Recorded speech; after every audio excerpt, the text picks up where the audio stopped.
may njëkk a dénoncé mooy ñàkk bi ñu ñàkk wax les Sénégalais manque de respect bi ñu am envers les Sénégalais. Mohamed, c'est la première fois dans l'histoire politique de ce pays ma gis un communiqué où c'est le premier ministre mooy jël congé. mooy jël lan congé waaw. ñu bind ko ci ñu bind ko ci communiqué conseil des ministres. Devant le président de la République. Gouvernement collège la yooyu ay chef bi yow nga ne da ngay dem congé loolu rek d'abord xoolal ma loolu gannaaw ba nga noppalu ko ba mu neex la loolu ban jàngat la ci Sénégalais yow te ñu bëri amuñu perception boobu imaginez loolu ñu bëri bi ñu gisee communiqué conseil des ministres bi ñu wax loolu dañ ne non c'est pas possible et bul fàtte ne ñu ngi ci période de marathon budgétaire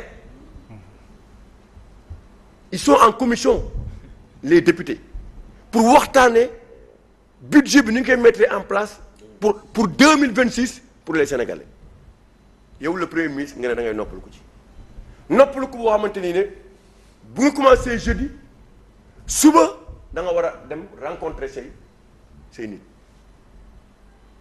xoolal loolu ban considération la ñu am envers les Sénégalais ban considération mais ku xool rek xaw ma jojo la xaw ma am na benn kii muy gis temps yi doy na pour xool pour nga mesurer li xew ci réew mi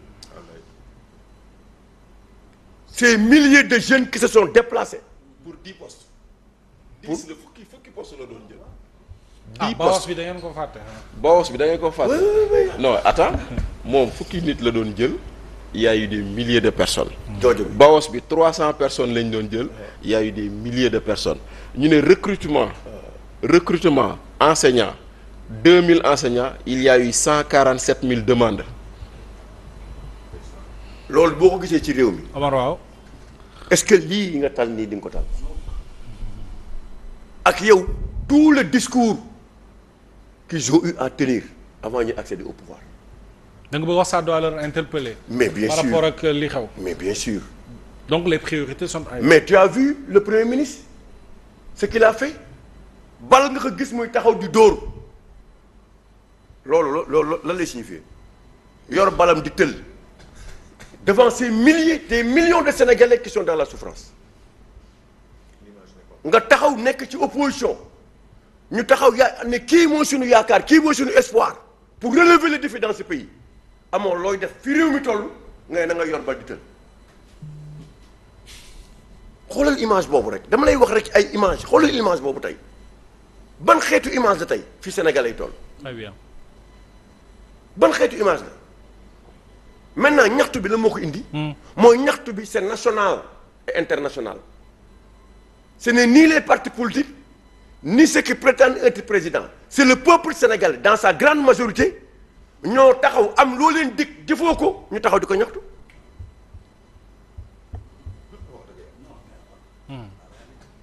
marchand ambulant yi kii dafa rafet rek di wax ju rafet dee leen wax ngeen tamit li ngeen gëm ak la manière parce que ñii leen jiite gënuñu leen yéen a jël seen carte fal leen ba ñu mën a organiser terrain meeting di indi ay 10 cars di jënd ay sandwich ak yëpp si nga bokk keneen si la bokk bu ñu leen tegee benn situation moom te ni neexu leen wax leen ko et avec la manière vous êtes des citoyens ngeen nekk une majorité dans ce pays il faut pas accepter ngeen di dund souffrance yoo xamante ne ñi leen neex yi ñu nekk yéen leen ko may il faut refuser ça et c'est ce type de citoyenneté moo war a am léegi parce que yow wax nga li nga wax rafet na tu es responsable mais dafa neex trop du ma ko neexal parce que bi nga bëggee ñu la ànd ak yow taxaw à tous les niveaux mën nga oo samay morom donc li ngeen war a wax envers de ñi ñuy jiite dafa war a dëgër ñu xam ne yéen vous êtes conscient de ce que vous faites mais bu ñu leen koy jox c'était pour que suñu condition yokk mais c'était pour que ngeen fekk ñu fa ñu ne ngeen ñu dëgër pire parce que waxuñu leen ko démb barki démb bañ koy ut waxuñu leen ko bañ ko amee leen ko door a def il faut refuser ça et c'est tout à fait normal parce que promesse électorale la tey ñoom bu ñu baaxoon marchand ambulant yi ni Bilal mel ba nga ne tey ma ñu door a xam ne Bilal boobu marchand ambulant la ñu koy rafetlu ba mu nekk maire kon yéen tamit heure bi dina leen fekk ngeen nekk dans une situation boo xamante ne réew mi di ngeen ci contribuer à 80% ñuy sentir di gis loolu mais dañ leen dëgër biir la ngeen am ak bëri ak lu ñu jëlee ko fa c'est ça qui est anormal le ñaxtu national c'est parce que dafa am loo waxoon pêcheurs yi licence de pêche yi c'est fini Sénégal yëpp dinañ am jën léegi jën dina yomb ci réew mi ñëpp di ko gis yaaboo ya gën a cher 1000 francs lay jar où sont nos pêcheurs nos vaillants pêcheurs ñi amoon yaakaar bi nga ñëwee suspendre les licences de pêche ñoom ñëpp tey ñu ngi jooy du ñu ñëw ci ñaxtu bi du ñu ñëw ci ñaxtu bi où sont ces milliers de jeunes qui travaillaient dans le BTP qui sont en chômage actuellement lu toll le BTP dans un pays des ingénieurs boo demee tey à jour presque 70% des ingénieurs ont quitté ce pays pour aller à l'extérieur nag gisatuñu ñu liggéey toutes ces sociétés de BTP aujourd'hui dans ce pays ñu ngi dem xale yi kenn liggéeyatul ñëpp toog seen kër te am loo leen waxoon yow démb ak barki démb ñu nekk ci heure ñaxtu ñu ñëw ñooñu du ñu ñëw taxaw ne dañuy ñaxtu waxal loolu Rijal loolooy appel bi. ñaxtu boobu ngay wax noonu moo tax gis nga li la Rijal wax ji waroo ko warmal da ngeen war a dóor ci table bi wax ak ñeneen ñii. non Rijal foog ñu wax leen dëgg bi non gis nga ñii c'est-à-dire que dafa jot Sénégalais jël seen responsabilité Rijal ñun ñoo leen fi teg yow boo fi tegee koo xam ne ilimaan boo xam ne yaa ko fi teg te alimaan mi ngi jalgati rakka yi da ngiy génnee toog moom wax ak moom ne ko ilimaan demal toogee nag ñu tegaatu beneen ilimaan Mohamed que ça soit Bougane que ça soit Barthélémy Dias que ça soit keneen ils ont contribué à l'élection de ceux qui sont à la tête de ce pouvoir. Ils ont nourri la bête. Bien sûr. nga am loo wax nga ne ni ñuy réprimer nit ki télé presse bi nekk fi pour benn pouvoir askan bi lañ fi nekkal il faut pas les considérer comme des ennemis tey bu ñu la waxee lu la neex nga ne saa suba bu ñu la waxee loolu nga ne da leen contre ñoom ñoo ko doon wax démb barki démb bi ñu ñëwee nan lañ njëkk a def toute la presse dans leur grande majorité ñun lañ commencé di xooxatal et cette presse qui est indulgente vis-à-vis de ce pouvoir parce que li ngeen may ñii may leen ko Ablaye Wade may leen ko Abdou Diouf may leen ko Macky Sall te la ngeen amoon si ñoom amu leen ko ñii c'est ça la réalité. ñaxtu bi ngay presse bi def nii c'est vers la fin du règne des autres si ngay commencé di def mais dès le début ngeen commencé dund lii ñooñu du ñu ñaxtu le ñaxtu est pour eux ces milliers de paysans qui sont là ngay wax souverainisme avec le ministre TikTok qui est là ak photo ku xam ministre de l'agriculture bi xam nga ne il n'est pas là pour ces paysans de maison nañu waxante dëgg. waaye yow nga am loo wax démb ak barki démb jëmale ko si ñoom gisuñu ko du ñu ñaxtu yow.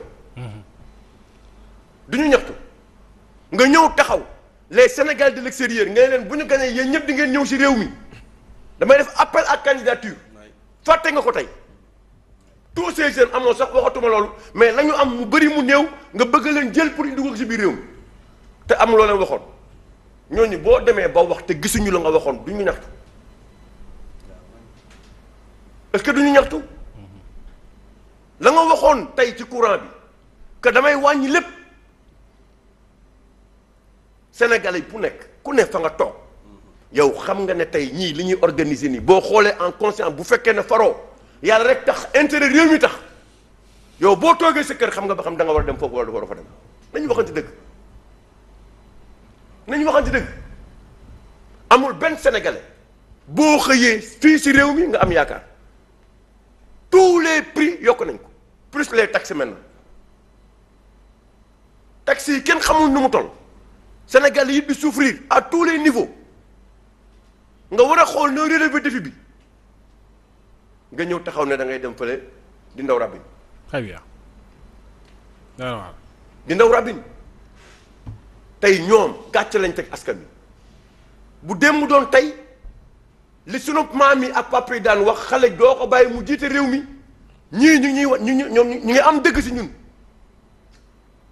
ndax ñoom ba ñuy ñëw taxaw ñu bëri ñëw xale kenn du ko fal ci réew boo ko falee rek di nga gis loo musul gis mais xale yii ñu fal tey ak ni ñu doxalee bu démb doon tey xam nga ne xale yi ñu ko def. très bien waaw ndax dañ ñaan mag a ëpp yërmande. dana war daal. nañu waxal ci dëgg. tey ku mënoon imaginer ne ces maires qui sont là ak y compris même Barthélémy Dias que dinañ ko dàq fa mu nekk avec tous les discours qu'ils ont tenus est-ce que tey Barthélémy dinañ ko dàq. les mêmes pratiques qui les mêmes pratiques tey sa ñaxtu ki que les gens disaient tey li ñu def Farba Ngom def ko Tahirou Sarr def ko Dan Sarr def ko Moustapha Diop ñoom ñaawlu nañ ko bi ñu nekkee opposition da ngay dem préparer ce dossier teg ko tuumaal nit ki ñëw teg ko naka yaa war a ut say preuve ba pare nga ñëw tëj ko wax nañ ko ne loolu bu ñu fi ñëwee même fi nekk bu ñu fi nekkulee dootuñu ko def. lan la ñuy def nii. tey nag. mi ngi nii moom la ñuy def. d'accord waaw. non nañu waxante dëgg. très bien daa ñëw ci dossier judiciaire yi. waaw xam naa li nga ñëw ci dossier judiciaire yi. pour wax la tey. waaw. à quel point ñaxtu. un homme conscient moo koy def. un citoyen qui aime son pays moo koy def. parce que quand tu parles de mot ñaxtu. pour ngeen ñëw taxaw ñaxtu mooy bëgg nga sa réew. et da ngay gis sax ñu bokk ñu féete ci ñoom. mais bien sûr di ñaawlu le fait que ñu interdire ko. non mais parce que ni Bachir waxee léegi dafay. loolu mooy non taaral démocratie en fait. non mais ça charme bi la. très bien. tey ñoom bu ñu organiser woon fële fii ñu organiser fii. mais loolu mooy charme bi. mais wax naa la ko léegi. handicapés yi am nañu seen bourse familiale am na ñoo xamante ni am nañ ci dem nañ bu bourse familiale yi dem ba nekk ci acteur de développement. ndax dañ ci daan am di ci liggéey di ci fortaatu defe naa am na sax ku ma ci Bachir waxoon fii benn jour après nu mujjee xaw ma ci kan la si ñun ba am dara ñooñu ñëpp coupé nañ leen ak sunu yaay yi ak sunu papa yi nga xamante ni ñu ngi woon dans le Sénégal des profondeurs ñoom ñëpp dindi nañ leen retraités yi nag ñoom dañu dee ñoom c'est fini tous les retraités ak tout le discours ak taxawaay bi ñu amoon ñoom parce que aussi ñoom ñii di toog fii yor nguur gi du retraité du marchand ambulant du jakartaman du jaaykatu jette caaf du taximan du kenn moo jëlul dërëmam dugal ko pour nga falu mais ñooñu ñëpp tey ñeneen njëkkoon ñeneen taxawaloon tey ba fal la ñooñu nga njëkk a dóor ñu daal. très bien alors. merci nga ñëw taxaw donc j'encourage et je félicite les organisateurs et c'est ça c'est ce qu'on attend démocratie bi ñu bëgg. mooy lii. ñuy waxtaan ñoom bu fekkee ne am na lu ñu mën a convaincre Sénégalais pour ñu ñëw pour ñu dem dañ ko waroon toog waxtaane ko au moins yéen a ngi toog am lu tax ngeen organiser ñaxtu bi expliquer ko Sénégalais yi comprendre mu leer nañ te ñoom ñoo gën a xam ba koo tasal mu ne la damay ñaxtu ji très bien situation yi muy dund maintenant ñoom seen bopp xam nañu de yëgoon nañu lu neroon am mais suba la ñu doon gis lu musul gis ci réew mi. déedéet kay xanaa. des gens yu musul génn amul kenn ku leen mus a poussé ñu génn parce que xamu tax. non xamatuñu Sénégal. ba ñu xamoon. non lii du Sénégal te nous de notre génération. ñi ñu mag ak ñi ñu taxaw mënuñu nangu ce Sénégal là di mel ni mu mel de Wade à Senghor à Diouf de Ablaye Wade à Macky Sall. Même s'il y avait des dérives fi muy nekk fu mu toll ci réew mi actuellement en 2 ans de pouvoir ça n'a jamais existé. très bien ça n'a jamais existé moo tax c'est notre devoir ay kuy faloo ku dul falu suñu yoon naw fi mais fi réew mi di basculer fa mu nar a jëm dérive yi mu nar a créer baaxul moo tax nag ñaxtu suba bi dañu waroon toog dañ ñoom seen bopp ils devaient accepter que les gens organisent la manifestation pour que ñu sentir un peu tempérament bi xam sénégalais yi paramètre la pour ñu xam sénégalais yi tey fi ñu toll. alors je vous rappelle que préfet bi génnewaat na beneen këyit bi wax ne évidemment les horaires et itinéraires de la marche déclarée par madame Codé Fall monsieur Alioune Diop Babacar mooy yéen rek donc horaire bi début de la manifestation 16h fin de la manifestation et dislocation 18h itinéraire esplanade supermarché casino liberté nanganam donc moom ut na liem maintenant d'après les organisateurs que yi ma jokkool ñoom nee nañu dañuy maintenir terrain Sacré-Cœur foofu la mbir bi loolu nag dafay andi. waaw mais xam nga mën na andiwaat ay jafe-jafe loolu c'est une manière de dire non. ay nit choisir seen lieu préparer seen lépp. très bien organiser wu ko ba suba ñëpp war a dem foofu. nga suñu sono installé suñu sono. non mais xam nga lan nañu war a déplacer loolu yëpp. mais xam nga loolu ñoom. xam nañu soyez sérieux. mais yow da ngay indi sa sono teg installé sa podium ak yooyu noo koy déplacer. très bien.